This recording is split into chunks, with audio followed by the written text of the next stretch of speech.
All right, so I'm doing prompt two, and I think that the party most to blame and the party that acted most unethically in the case of the rec12 sort of chain of incidents is the government, and more specifically, I guess, the FDA in this case. And I think that they acted unethically because it's kind of or rather, they acted unethically through social contract theory. Let me say that first. Because it's kind of the primary concern of the government to keep their populace safe. And in this case, they didn't really do that. So first off, I want to talk about the case of the Boeing 737s, and this comes from Aviation Weekly. But after the second crash, within an 80-hour window, there were several groundings, official government groundings of the vehicle, the plane that is, I guess, by several government agencies around the world, like aviation agencies, so the FAA, of course, American Aviation Agency or whatever it is, federal.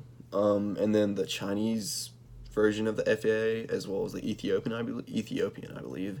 And I think this is a more respectable sort of way to deal with this, because obviously one incident may be a fluke, but especially when it comes to a $1 million industry, you can't just take thousands, probably, planes out of the sky because of one incident.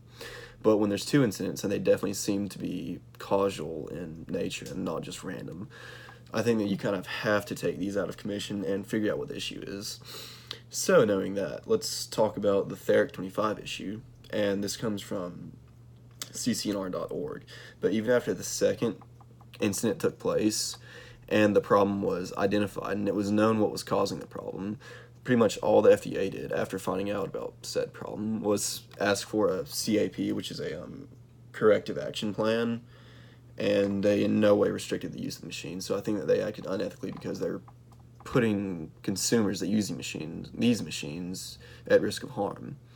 And even after that, there were still flaws in the machine, and it was really simple to fix, actually. This one, I guess, medical team, or whatever it may be, at Princess Margaret Hospital in Toronto had decided to take their own precaution and muzzle their machine, which had not yet been put into clinical use, But by installing a dose per pulse monitor, an electrical device that would measure all the doses of radiation in the beam and in a fraction of a second stop excessive doses before they could reach the patient.